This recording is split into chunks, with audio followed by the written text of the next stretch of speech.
नमस्ते साथियों एवं प्रिय विद्यार्थियों। निश्चित ही आप सभी लोग प्रोजेक्ट अर्थात प्रायोजना कार्य के बारे में जानते ही हैं। आज के इस वीडियो में प्रायोजना अर्थात प्रोजेक्ट वर्क के संदर्भ में कुछ महत्व बिंदु, जैसे ये प्रोजेक्ट वर्क होते क्या है। ठीक है, जैसा कि आप यहाँ पर देख रहे हैं, बहुत सारे बिंदुओं को हमने लिख कर रखा है।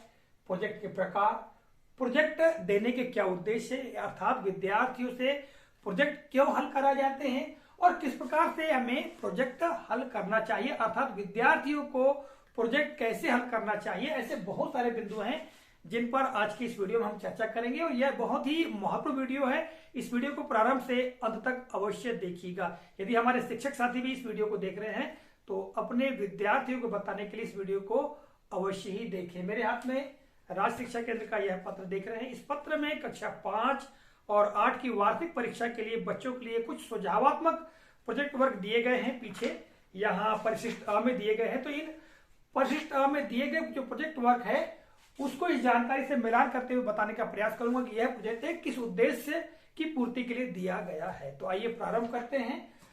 सबसे पहले क्रम पर हम देखते हैं कि प्रोजेक्ट क्या है या प्रोजेक्ट किसे कहते हैं। हिंदी में हम प्रोजेक्ट को प्रायोजना कार्य कहते हैं और अंग्रेजी में प्रोजेक्ट वर्क कहते हैं। अब ये होता क्या है, तो देखिएगा, जो प्रोजेक्ट वर्क है वह सुनियोजित और सुनिश्चित अध्ययन होता है, अर्थात पहले से तय किया गया विद्यार्थी को इस विषय पर जानकारी कलेक्ट करने के लिए हमें कार्य देना है।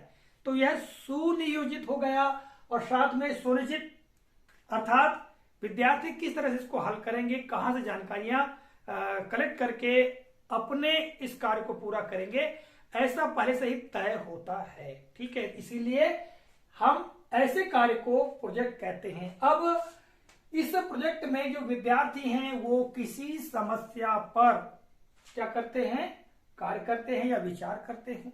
ठीक है, और उसे फिर अपने शिक्षकों के पास में जमा करते। शिक्षक देखते हैं कि विद्यार्थी ने क्या किया है।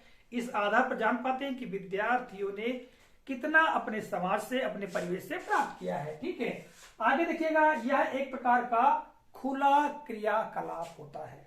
ठीक है, कक्षा में विद्यार्थी अगर पढ़ते हैं वो एक अलग विषय है, किंतु समाज में, परिवेश में जाकर के विद्यार्थी जब कोई जानकारियां कलेक्ट करता है तो कुल मिला के एक प्रकार का खुला क्रियाकलाप है। इसमें कोई बंधन नहीं होता है कि विद्यार्थी कहां जाकर के कौन सी जानकारी एकत्रित करेगा। अगला बिंदु क्या है, देखिएगा, प्रोजेक्ट के प्रकार। तो उसे सामान्य तो हम देखें तो हल करने के आधार पर प्रोजेक्ट दो प्रकार के होते हैं, एकल प्रोजेक्ट और दूसरा है सामूहिक प्रोजेक्ट। ठीक है, एकल प्रोजेक्ट में क्या होता है कि एक विद्यार्थी को एक कार्य स्वयं को हल करना होता है। दूसरा प्रकार ये होता है कि बहुत सारे विद्यार्थी मिलकर के एक कार्य को मिलजुल कर हल करते हैं। तो इस तरह से प्रोजेक्ट दो प्रकार के होते हैं, एकल अर्थात एक विद्यार्थी के लिए और सामूहिक अर्थात बहुत सारे विद्यार्थी मिलकर जहां कार्य करें वह सामूहिक प्रोजेक्ट होता है। ठीक है, अगले हम देखें आगे, तो प्रोजेक्ट देने का क्या उद्देश्य है और यह बहुत ही महत्वपूर्ण है, इस पर ध्यान देंगे। यहां जानकारी देखिएगा, विद्यार्थियों को प्रोजेक्ट हल करने या देने का जो उद्देश्य है वो विद्यार्थियों के द्वारा कक्षा या विद्यालय में दिए गए ज्ञान या जानकारी के बीच एक पूरक का कार्य कर सके या करता है और विद्यार्थी गण स्वयं कुछ करके सजीव प्रक्रियाओं के माध्यम से यथार्थ रूप में कुछ सीख सकते हैं या सीखते हैं।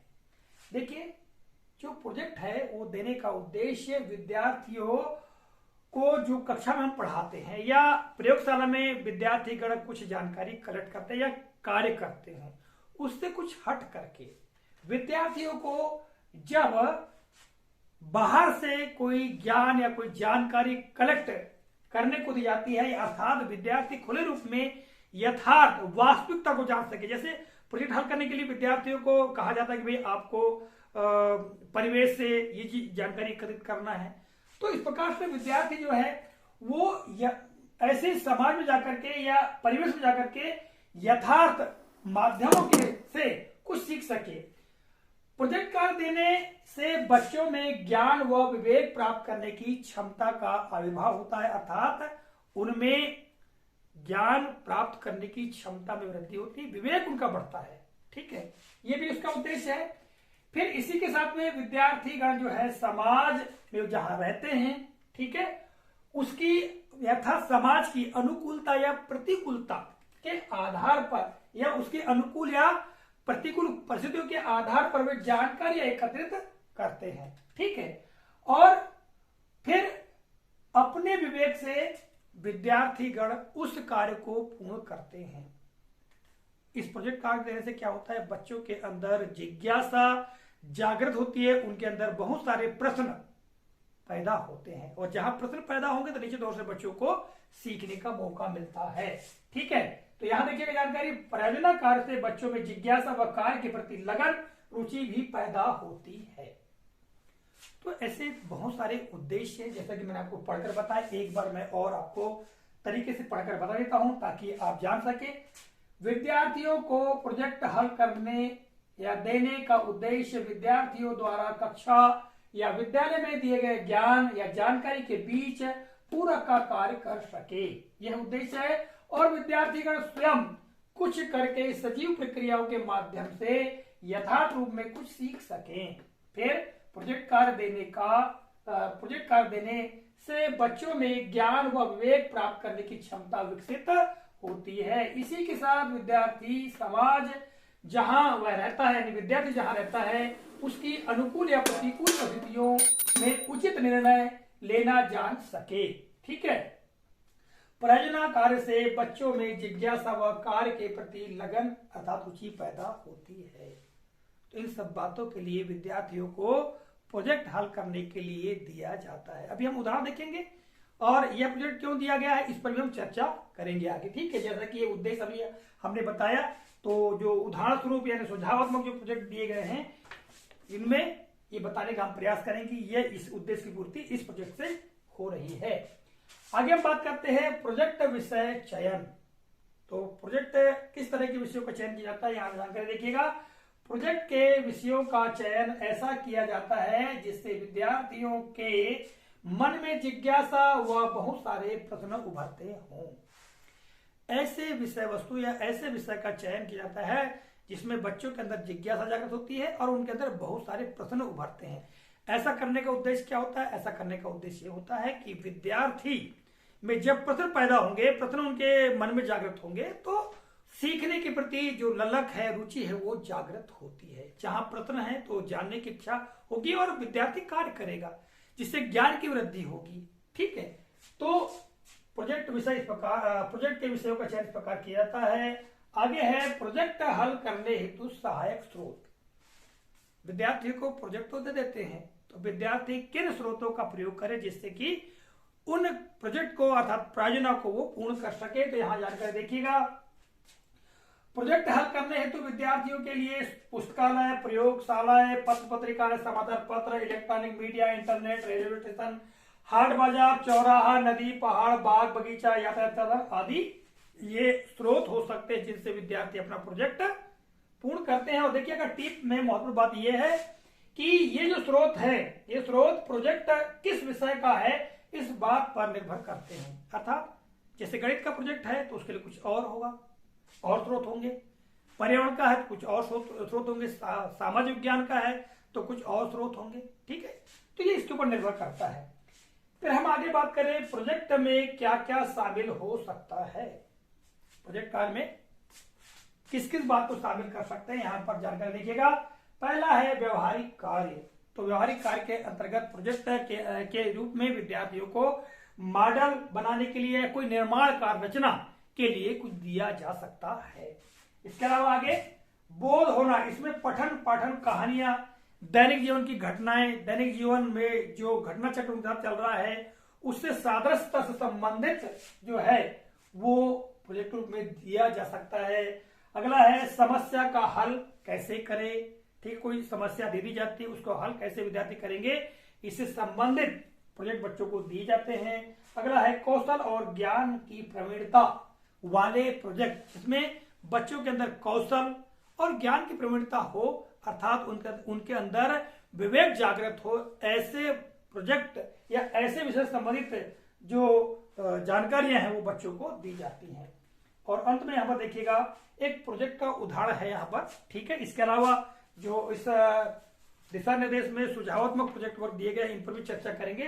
तो यहाँ पर मैंने एक सुझावात्मक प्रोजेक्ट के रूप में लिखकर रखा है कि चंद्रमा को प्रतिदिन देखिए, 15 दिनों के आपके अवलोकन को निम्नानुसार दर्शाइए। प्रोजेक्ट है, चंद्रमा को प्रतिदिन बच्चा देखेगा, विद्यार्थी देखेगा और अपने अवलोकनों को इन बिंदुओं के अनुसार लिखेगा। पहला बिंदु है आकार कैसा है, जैसे पहले दिन विद्यार्थी देखेगा कि आकार चंद्रमा का कैसा है। ठीक है, जैसी अमावस्या होती है उसके 2 दिन बाद से अगर विद्यार्थी स्टार्ट करता है या हम उसको समझ देंगे तब से आपको स्टार्ट करना है। ठीक है, आकार कैसा है। दूसरा है चमक में क्या अंतर आया। तीसरा बिंदु पृथ्वी के छिद्र से ऊंचाई, जहां से जैसे एक समय निर्धारित कर देंगे कि आपको रात को 8 बजे ही देखना है, तो रात के 8 बजे चंद्रमा छिद्र से कितनी ऊंचाई पर लगभग है, ठीक है, वो दिखा सकता है। और अगला क्या हो सकता है, आसमान में स्थिति, चंद्रमा की आसमान में क्या स्थिति है, क्या जो चंद्रमा है वो दक्षिण की तरफ झुका हुआ है या सीधे ऊपर है, हमारे सिर के ऊपर है। तो इस प्रकार से वो स्थिति को यहाँ पर दर्शा सकता है। तो ये केवल उदाहरण है, इस प्रकार के प्रोजेक्ट है विद्यार्थियों को दिए जा सकते हैं। बहुत सारी जानकारी हमने प्राप्त की। अब हम देखते हैं यहाँ जो सुझावात्मक प्रोजेक्ट दिए गए हैं। यहाँ देखिएगा, सबसे पहले हम कक्षा 5वीं की ही बात करें तो कक्षा 5वीं में पहला प्रोजेक्ट क्या दिया गया है, कहा गया है कि खेती में कौन कौन से औजारों का उपयोग किया जाता है पता करिए और उनका उपयोग कैसे करते हैं लिखिए। बड़ा अच्छा प्रोजेक्ट है कि खेती में कौन कौन से औजारों का उपयोग किया जाता है। विद्यार्थीगण यदि देहात में पढ़ते हैं जहां कृषि कार्य किया जाता है उनके लिए बहुत सरल है, किंतु जो विद्यार्थी शहरों में रहते हैं जहां खेती बाड़ी नहीं की जाती है तो ऐसे विद्यार्थियों के लिए थोड़ा कठिन हो सकता है। किंतु इसको विद्यार्थी अपने से जो बड़े हैं, अनुभवी लोग हैं, उनसे पूछ करके या खेत खलियाने में जाकर के किसानों से पूछ करके इस प्रोजेक्ट की पूर्ति कर सकते हैं। उदाहरण के सबसे पहले क्रम पर क्या आएगा, हल। अब हल कैसा होता है, उसके क्या कार्य हैं, ठीक है, इससे संबंधित जानकारी वो लिख कर रखेगा। तो ऐसे ही जितने भी औजार हैं, जैसे है ना, फावड़ा है, खुरपी है, कुदाली है, बहुत सारे, ठीक है, तो इनके बारे में विद्यार्थी लिखेगा। ये तो हिंदी का विषय को। अब देखिएगा अंग्रेजी विषय में यहां पर दिया गया है, describe your house in 10 sentences begin like this, अर्थात अपने घर के बारे में 10 वाक्य में वर्णन करना है। इनसे शुरुआत करनी, जैसे I live in a small house, मैं एक छोटे घर में रहता हूं। दूसरा है इट सिचुएटेड, अब वो कहां पर है, ठीक है। तो इस प्रकार यहां पर यानी कुमला के विद्यार्थी के घर के बारे में वो कितना जानता है, ठीक है, उसका वर्णन यहां पर लिखना है। आगे हम बात करें विषय गणित की, तो गणित में आप पहला मैं जो प्रोजेक्ट है वो इसी को पढ़कर बताता हूं कि एक बड़े क्षेत्र को छोटे कागज पर दिखाएं, हर हिस्से को एक निश्चित अनुपात में कम करें, जैसे अपने आसपास या गांव का नक्शा बनाएं जिसमें सभी तरफ के रास्तों को दिखाएं, इनमें देखें कौन सी सड़कें आपस में सबसे बड़ा कोण बनाती हैं, इसमें यह भी देखें कौन सी सड़कें आपस में समकोण बनाती हैं। अब देखिए गणित से संबंधित प्रोजेक्ट है, तो यहां पर आप देखेंगे विद्यार्थियों को नक्शा से संबंधित जानकारी पूछी गई है कि नक्शा कैसे बना जाता है, मापनी के बारे में पूछा गया है, मापनी कैसे तैयार करेंगे। साथ में यह भी कहा गया है कि कहां पर न्यून कोण बन रहे हैं, कहां पर समकोण बन रहे हैं, ये सारी जानकारियों को स्पष्ट करने के लिए कहा गया है। तो इससे देखिएगा बच्चे में जिज्ञासा जागृत होगी, जैसे कि हमने ये सारी बातें आपको बताए कि विद्यार्थियों के अंदर इससे जिज्ञासा होगी, वह सहयोग भी लेगा अपने परिवेश से, अपने बड़े भाई बहनों से, माता पिता से, ठीक है। तो इनसे सहयोग लेकर के वो तैयार करेगा और निश्चित तौर से इस कार्य को करने में बच्चे के अंदर जिज्ञासा भी जागृत होगी। इस तरह से पर्यावरण का हम देख लेते हैं। तो पर्यावरण में पहला जो प्रोजेक्ट है वो क्या है कि अपने स्कूल पर घर के आसपास ऐसे लोगों से बात करो जिन्होंने अपनी रोजी रोटी के लिए कोई पशु पाला हो, जैसे टांगे के लिए घोड़ा, दूध के लिए गाय, भैंस, बकरी आदि। और अब बातचीत के बिंदु पता पूछे गए हैं कि कौन सा पशु है, कितने पशु पाले हैं, क्या पशुओं को रखने के लिए जगह है, अलग से जगह है, क्या उनकी देखभाल, अगला है उनकी देखभाल कौन करता है, वे क्या खाते हैं अर्थात पशु क्या खाते हैं, क्या कभी पशु बीमार भी पड़ते हैं, तब पालने वाला क्या करता है, अपने सर्वे की रिपोर्ट तैयार कीजिए। अब देखिएगा इतनी सारी बातें हैं। पशुओं के बारे में जानकारी, इसमें विद्यार्थी कहाँ जाएगा, पशुपालक के पास जाएगा, जिनके घर में या उसके पड़ोस में, ठीक है, या घर के आसपास, विद्यालय के आसपास जहां कहीं भी पशु पाले जाते हैं तो उनसे जानकारी पूछ करके विद्यार्थी लिखेगा। ठीक है, इससे बच्चे के मन में कई तरह के प्रश्न भी उठेंगे, वो उस जानकारी को कलेक्ट करेगा और उसको लिख करके तैयार करेगा। तो इसके अंदर विद्यार्थी के अंदर कौशल भी, ज्ञान भी, सब कुछ उसमें प्राप्त होगा। यहाँ पर जो कुछ हमने बताया इन सब की पूर्ति इनसे होती है। इस तरह से 8वीं के भी प्रोजेक्ट दिए गए हैं सुझावात्मक। तो इस तरह के प्रोजेक्ट देने से निश्चित तौर से विद्यार्थियों के अंदर ज्ञान और कौशल की वृद्धि होती है।